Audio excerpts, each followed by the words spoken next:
Jaico jewels Pothanikkad, Thodupuzha, Kothamangalam. Jaico gold manufacturers and wholesale ഡീലേഴ്സിന്റെ സഹോദര സ്ഥാപനം. ഓണവിപണിയിൽ ആശ്വാസവിലയുമായി എന്റെ നാട് ഹൈപ്പർ മാർക്കറ്റിന്റെ ഓണച്ചന്തയ്ക്ക് തുടക്കം. മലയൻകീഴ് ബൈപ്പാസിലെ എന്റെ നാട് ഹൈപ്പർ മാർക്കറ്റിൽ ഒരുക്കിയ ഓണച്ചന്തയുടെ ഉദ്ഘാടനം MLA ഷിബു തെക്കുംപുറം നിർവഹിച്ചു. ഓണവിപണിയിൽ ആശ്വാസവിലയുമായി എന്റെ നാട് ഹൈപ്പർ മാർക്കറ്റിന്റെ ഓണച്ചന്തയ്ക്ക് തുടക്കം.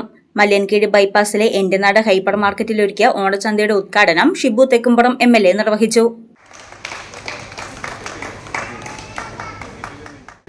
ഓണം അതിന്റെ ചന്തകൾ നടത്തിയിരുന്നു. ഇപ്പോൾ നമ്മൾ സൂപ്പർ മാർക്കറ്റായി, ആദ്യമായിട്ട് ഹൈപ്പർ മാർക്കറ്റായി നമ്മൾ ഓണച്ചന്ത നടത്തുകയും വിപുലമായ ക്രമീകരണങ്ങൾ ഏർപ്പെടുത്തി ജനങ്ങൾക്ക് ലഭ്യമാക്കാനുള്ള എല്ലാ കാര്യങ്ങളും ഏർപ്പെടുത്തിയിട്ടുണ്ട്. ഏറ്റവും വിലക്കുറവിൽ ഗുണമേന്മയുള്ള ഭക്ഷ്യ ഉൽപ്പന്നങ്ങൾ ലഭ്യമാക്കാനുള്ള ശ്രമമാണ് നമ്മൾ നടത്തിയിട്ടുള്ളത്. എനിക്ക് തോന്നുന്നത് അരിയും ശർക്കരയും മറ്റ് എല്ലാ സാധനങ്ങളും, ഓണത്തിന് വേണ്ട എല്ലാ സാധനങ്ങളും ഈ കേരളത്തിൽ തന്നെ ഏറ്റവും വിലക്കുറവിൽ ലഭിക്കുന്ന സ്ഥലമാണ് എന്റെ നാടിന്റെ ഈ സൂപ്പർ മാർക്കറ്റ്.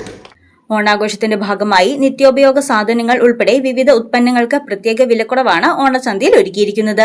അരി, പഞ്ചസാര, വെളിച്ചെണ്ണ, ശർക്കര തുടങ്ങിയ നിത്യോപയോഗ സാധനങ്ങൾക്കൊപ്പം പലവ്യഞ്ജനങ്ങൾ, മസാലപ്പൊടികൾ, ധാന്യങ്ങൾ, മറ്റ് ഭക്ഷ്യോൽപ്പന്നങ്ങൾ എന്നിവയും ആകർഷകമായ വിലയിൽ ലഭ്യമാകും. ഓഗസ്റ്റ് 16 മുതൽ 25 വരെയാണ് ഓണം സ്പെഷ്യൽ ഓഫർ. ഓണസദ്യയ്ക്കും കുടുംബാവശ്യങ്ങൾക്കുമായി സാധനങ്ങൾ വാങ്ങുന്നവർക്ക് സാമ്പത്തികമായി ആശ്വാസം നൽകുന്ന തരത്തിലാണ് ഓണച്ചന്ത ക്രമീകരിച്ചിരിക്കുന്നത്. പരിമിതമായ അളവിൽ മാത്രമാണ് ചില ഓഫർ ഉത്പന്നങ്ങൾ ലഭ്യമാക്കുന്നത്. ഓഗസ്റ്റ് 24, 25 തീയതികളിൽ പച്ചക്കറികൾക്ക് സ്പെഷ്യൽ ഓഫർ ഉണ്ടായിരിക്കും. ഓണവിപണിയിലെ വിലക്കയറ്റത്തിനിടെ കുടുംബ ബജറ്റിന് ആശ്വാസമാകുന്ന ഓഫറുകളാണ് എന്റെ നാട് ഹൈപ്പർ മാർക്കറ്റ് ഒരുക്കിയിരിക്കുന്നത്. എന്റെ നാട് വൈസ് ചെയർപേഴ്സൺ ബിജി ഷിബു, ഉന്നതാധികാര സമിതി അംഗങ്ങളായ CK Sathyan, Joshi Kuriakose, PA Badusha, manager Liju Varghese തുടങ്ങിയവർ പ്രസംഗിച്ചു. News desk Muvattupuzha news. എന്റെ കാഴ്ചയ്ക്ക് ചില ബുദ്ധിമുട്ടുകൾ അനുഭവപ്പെടാൻ തുടങ്ങിയത് ഈയിടെയാ. ആദ്യം ടെൻഷനായി. മകളാ പറഞ്ഞത് അഹല്യയിൽ പോകാൻ. അഹല്യയ്ക്ക് 30 വർഷത്തെ പാരമ്പര്യവും വിശ്വസ്തതയുമുണ്ട്. അഹല്യയിലെ വിദഗ്ധരായ ഡോക്ടർമാരുടെ ചികിത്സ കൊണ്ട് എനിക്ക് എന്റെ കാഴ്ചശക്തി പൂർണ്ണമായും തിരിച്ചു കിട്ടി. ഇപ്പൊ എനിക്ക് ഈസിയായി വായിക്കാം. നേത്ര സംരക്ഷണത്തിന് നമ്മുടെ Ahalya. Ahalya foundation eye hospital, കേരളത്തിൽ എല്ലായിടത്തും.